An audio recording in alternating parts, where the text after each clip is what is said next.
All right, chapter 15. Closer I got to home, though, the bigger my grin on my face was, and I burst into the kitchen. I got a smile from ear to ear. Dad's having his coffee. Ma's in the living room listening to the Sunday morning service by Brother Jonas. She watches him every Sunday at 7, which tells me that what time it is already. Where you been? Dad asks, and I can tell Ma's paying attention too. You up and gone? We got to worrying. I slide my chair and almost have to push my cheeks in to keep the smile from going all the way around my head. I went to see Judd Travers, I say, still breathless, and I'm buying his dog. Ma gets up and comes to the kitchen doorway. What? Thought he wasn't selling, says Dad, looking at my hand, make me hard. He wasn't, but I talked him into it. He needs help around his place, and he says if I work hard for him 20 hours at $2 an hour, that I will pay for $40 he wants for Shiloh. My smile's getting broader by the minute. My smile's getting broader by the minute. I don't believe it, she says. Shiloh's yours? Well, not yet, but he will be. And we don't have no take him over to Judd's. Before I can get the last word out, she's got her arms around me, squeezing me, the breath out of my chest almost. I think Shiloh can smell Judd Travers on me. He can smell the deer's blood, too. I know by the way he sniffs my shoes. But finally, he just can't stand it no more. He's joyful. I'm back, and he's licking me and welcoming me home. But Dad's still studying my face. I can't figure it, Marty. Judd seemed pretty definite about keeping that dog. What was said between you? I really didn't want to lie no more. If I tell Ma and Dad everything except about the deer, that's lying by omission. Ma says not telling the whole truth, but if I tell about the deer after promising Judd I wouldn't, then I would have lied to Judd rather than lied to Judd than to my folks. But I figure it this way. Dad won't report Judd even if he saw him shoot the doe out of season, because that's the way it is, always been around here. That don't necessarily make it right, of course, but with him feeling that way, nothing's going to change. If I do tell him about Judd and the deer, and because I promised not to, I don't right now. The most important thing is to me is Shiloh. I told him I wasn't going to give Shiloh back to him no matter what, I tell Dad. They're sure staring at me now, him and Ma.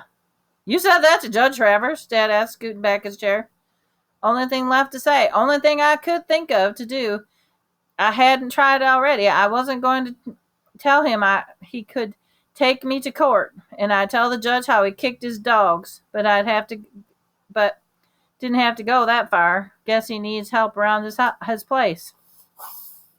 Ma turns to Dad. I think it's because Shiloh was hurt. I think he figures that dog's never going to be what it was, and that's why he was willing to let it go. Figured he got rid of a lame dog and got the best of the bargain, too. That's what I figure, I say. And at last, Dad begins to smile. So we got ourselves a new member of the family, he tells me. And that's about the nicest thing I heard him said in this house in all my life. Then Becky and Darlene wake up, sad-faced, because they think we got to take Shiloh over to Judd's, and I tell them the news. And Darlene starts dancing. Becky joins in, whirling herself around, and then Shiloh, smiling his dog smile, everybody whooping up and carrying on. Ma turns off the TV and makes waffles with the big pot of the margarine in the center of each and a hot homemade brown sugar syrup filling the plates. She even makes a waffle for Shiloh. We're going to make that dog sick if we're not careful. Now we all got to worry about is how we going to afford to feed him as well as ourselves, Dad says finally. But there's food for the whole body. There's food for the spirit, and Shiloh sure is enough to feed our spirit. We pet Shiloh to death. Every time he turns around, somebody's got a hand on him somewhere. And I take him out for the first gentle run since he got hurt. And once up the hill, him running free, the good feeling inside me grows bigger and bigger. And I have to let it out. And I hunch up my shoulders and I go, hee-haw!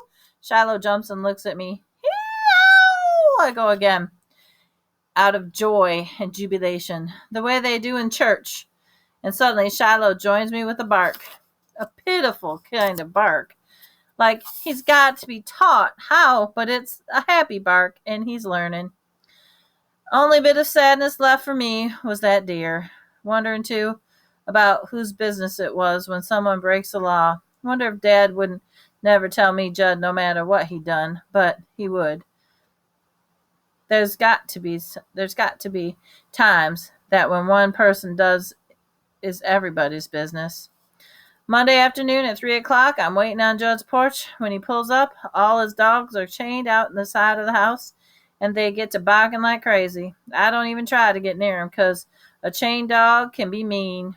I've already restacked Judd's wood pile, but he wants me to do it again. And the big pieces here and the little pieces over there. He's looking mean and grumpy, like maybe he's disgusted with himself for letting me have that dog so easy. When I finish the wood pile, Judd hands me a hoe. You see that garden? I nod. You see that corn? I want dirt chopped up so fine that I can sift it through my fingers, he tells me. Now I see what he's getting at. He's going to make this so there's no way I can please him. I'll put in my 20 hours, and he'll tell me my work was no good. He wants his dog back. I hoe till the blisters both my hands, sweat pouring down my back. Wish I could do my work in the early morning before the sun's so fierce. But I don't complain, and I take off my t-shirt, finally wrap it around my head to keep the sweat out of my eyes, and I keep on. Shoulders red. I know they'll hurt worse than anything the next morning, and they do. Next afternoon, Judd tells me to scrub down the sides of his porch. Shining up the windows, raking the yard, he sits on a folding chair in the shade, drinking a cold beer. Don't offer nothing, not even water. I hate him more than the devil. My mouth is so dry it feels like fur. Third day, though he puts out a quart of water for me when I go to pick up his beans, I bend over. The rows are so long, dropping the beans into the bucket, I think I'm going to be bent for life. When I'm through, Judd sort of motions me to the porch, like I can sit if I want while I drink my water. I almost fall onto the porch, glad to be in the shade. Looks like you got yourself some blisters, he said. I'm okay, I tell him, and take another long drink. How's Shiloh? He asks. First time he's called the dog by its name. He's doing fine. He still's got a limp, but he eats good. Judd lifts his beer up to his lip. Would have been a good hunting dog if I could just have kept him home, he says. The other dogs never run off. I think for that while. Well, I say finally, each one is different. That's the truth. Kick one and he just goes under the porch for an hour. Kick another, he goes off and don't come back. I'm trying my best to think of what to say to that. Like, how come he has to kick him at all? Then I figure nobody likes to be preached at, no matter how much he needs it. Least of all Judd Travers, who is 30 years old if he's a day. Some dogs just make 'em mean when you kick 'em, I say finally. Other dogs, it makes 'em scared. Shiloh got scared. I never beat my dogs with a stick, Judd goes. Never mind that in my life. Never did that in my life. I don't say anything right away, and finally I ask, how your dogs doing? Raring? They go rabbit hunting, Judd says. So we look over at the three dogs all pulling at their chains and snarling at each other. That biggest dog now, Judd goes on, he's the loudest squaller I got. I can tell from the racket where he's following the fresh track or the old one, if he's running the ditch or swimming or treed a coon. That's pretty good, I say. The littlest one, he's nothing but a trashy dog. He'll run down almost anything except what I'm after. Hope the others will learn something. And this middle dog, well, she gives a lot of mouth, too. Even barks at dead trees. The dogs are fighting now. Judd throws his Pabst can at him. Y'all shut up, he yells. Hush up. Then can hits the biggest dog, and they all scatter. Don't much like being chained, Judd says. Guess nobody would, I tell him. I put in 10 hours that week, meaning I make up $20 I owe him. I got one more week to go. When I leave the afternoon for Judd, Shiloh goes with me just so far, and then he gets to whining and turns back. I'm glad he don't go with me. Don't want him anywhere near Judd Travers. Monday of the second week, it seems like Judd's out to break my back, or my spirit, or both. This time he's got me splitting wood. I got to roll a big old piece of locust wood over to the stump in his side yard, drive a wedge in it, and then hit the wedge with the sledgehammer again and again until the wood falls apart in pieces to fit into his wood stove. Then another log, and then another. I can hardly get the sledgehammer over my head when I bring it down. My arms is so wobbly, my aim ain't true. Almost dropped the hammer. This ain't a job for me. And if Dad saw what Judd was making me do, he'd tell him it wasn't safe. But Judd's out to teach me a lesson, and I'm out to teach him one. So I keep at it. No, it takes me twice as long as Judd would split wood, but I don't stop. And all the while, Judd sits on his porch drinking his beer, watching me sweat. Sure does his heart good, I can tell. Then he says something that almost stops my heart cold and laughs. Boy, you sure are putting in a whole lot of work for nothing. I rest my back a moment, wipe across my face. Shiloh something, I tell him. You think you're going to get my dog just 'cause you got some handwriting on a piece of paper? Judd laughs and drinks some more. Why, that paper's not good for anything but to blow your nose on. You didn't have a witness. And I look at Judd. What do you mean? You don't even know what's legal and what's not. Well, you show a judge a piece of paper written in someone's signature, he'll laugh you right out of the courthouse. Got to have somebody sign it or strike a bargain. Judd laughs some more. And nobody here but my dogs. I feel sick inside. I think I could maybe throw up. I can't think of what to do or say. I just lift up the sledgehammer again, go splitting the wood. Judd laughs even harder. What are you, boy? Some kind of fool? And when I don't answer, he says, What are you breaking your back for? I want that dog, I tell him. And I raise my sledgehammer again. That night when I'm sitting on the porch with Ma and Dad and Shiloh in my lap, I check it out. What's a witness? I say. Somebody who knows the Lord Jesus and don't mind telling about it, says Ma. No, the other kind. Somebody who sees something happening and signs it to be true, Dad says. What you got in mind now, Marty? You make a bargain with somebody, you got to have a witness, I ask him, answering. If you want it to be done right and legal, I suppose you do. I can't bear to have Dad know that I was so stupid I made an agreement with Judge Travers without a witness. What are you thinking on, Dad says, hunching up my shoulders, and Ma rubs his back. Just thinking how you sell something is all, land and stuff. Dad looks at me. You're trying to sell off some of my land for that dog, are you? No, I tell him. Glad I got him off track. But I'm worried. Every trace of that deer's gone now. Don't know how Judd's done with the meat. Rented some meat locker somewhere. Maybe. But there's no bones about it. No place to hide to report it. And I can't prove a thing. Next day, Judge Travers calls me dumb. Sees me waiting on him in the steps and says I must have a head as thick of a coconut. And he already tell me that proper way wasn't worth nothing? I just look straight him in the eye. You and me made a bargain, I say, and I aim to keep my part of it. What you want me to do today? Judd just points to the sledgehammer again, doubles over laughing, like it's the biggest joke he's ever played on somebody in his life. I can feel sweat trickle down my back, and I even started yet. 4 o'clock comes, and I finally finished all the wood. Judd pretends he's asleep, got his head laid back, mouth half open.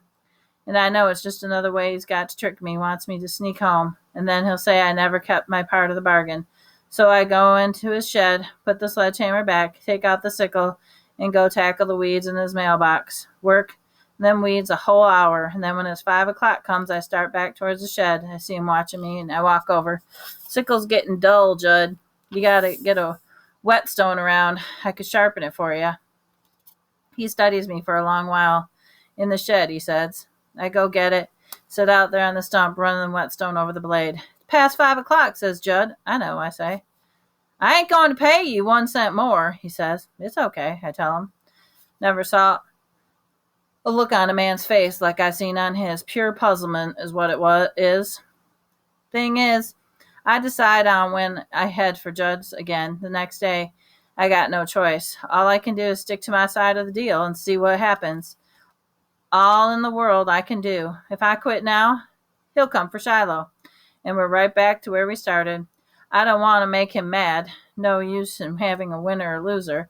or bad feelings that would just go on. Don't want to have to worry about Shiloh when he's running loose and I'm in school. I don't want to feel that Judd's so sore at me that he'll think up any excuse at all to run his truck over my dog.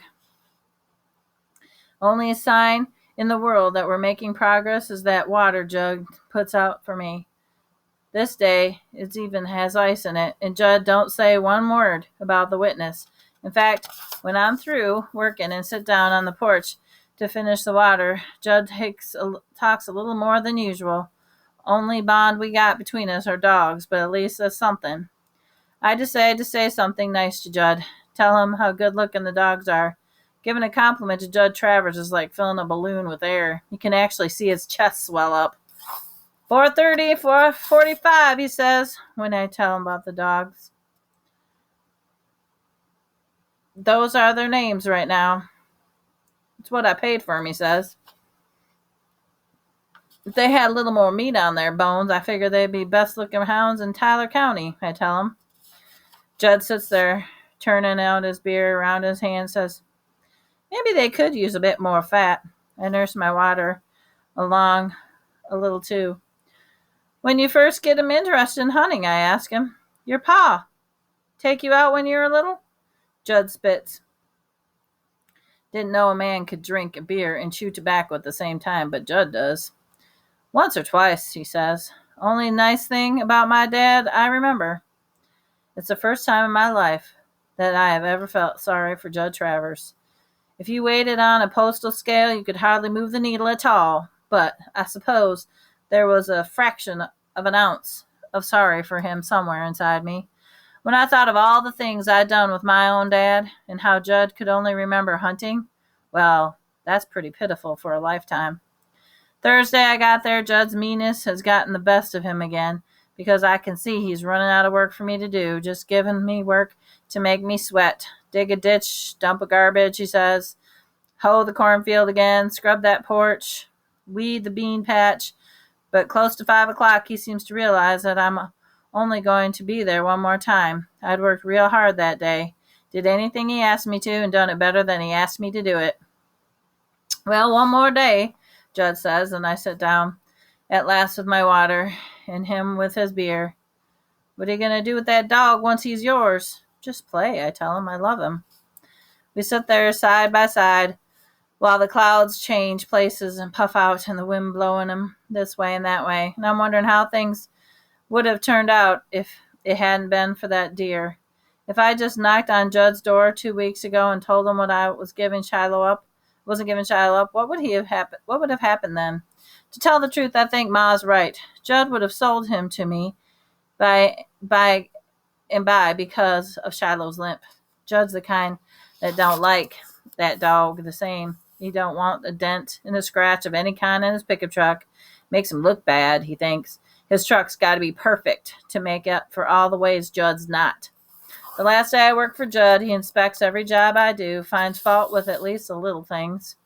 Keeps pestering me, making me hang around to do my work over. When it's time to go, I say, well, I guess that's it then. Judd didn't answer. Judd stands there in the doorway of the trailer looking at me, and then I get the feeling he's going to tell me I can take that paper he signed and use it for kindling. Tell me I can call the game warden if I want. There's not a trace of the deer left. 2 weeks worth of work I put in was just long enough for the rain to wash away the blood and for the field grass to spring back up where the deer was shot. He still don't say anything, though, so I start off for home, chest tight. Just a minute, says Judd. I stop. He goes back inside the trailer to me, waiting there in this yard. What am I going to do? He tries that. What am I going to do? And then Judd backs in the doorway again as if he got something in his hand, comes down with steps. Here, he said. It's a dog collar, an old collar, but better than the one Shiloh's got now. Might be a little big, but he'll grow into it. I look at Judd and take the collar. I don't know what we done, but somehow we learned to get along. Thanks a lot, I tell him. You've got yourself a dog, he says, and goes inside again and don't even look back. I get home that evening and Ma's baked chocolate layered cake to celebrate. A real cake, too. No, with not no Betty Crocker. After dinner, Ma and Dad on the porch, and Darlin and Becky and Shiloh and me. Becky tries to give Shiloh a butterfly kiss, but he don't hold still long enough to feel her eyelashes that against him. I just got to lick everywhere on her face. And long after Becky and Darlene goes inside, I lay out there on my back in the grass, not caring about the dew, Shiloh against crosswise, his paws on my chest. I look out the dark closing in, sky getting more and more purple, and I'm thinking how nothing is as simple as you guess. Not right, or wrong, not Judd Travers, not even me or this dog I got here. But the good part, I saved Shiloh and opened my eyes some. Now that ain't bad for being 11. And there's a story behind Shiloh, and it shows you the house and the things he used for inspiration, the old Shiloh schoolhouse, and the bridge.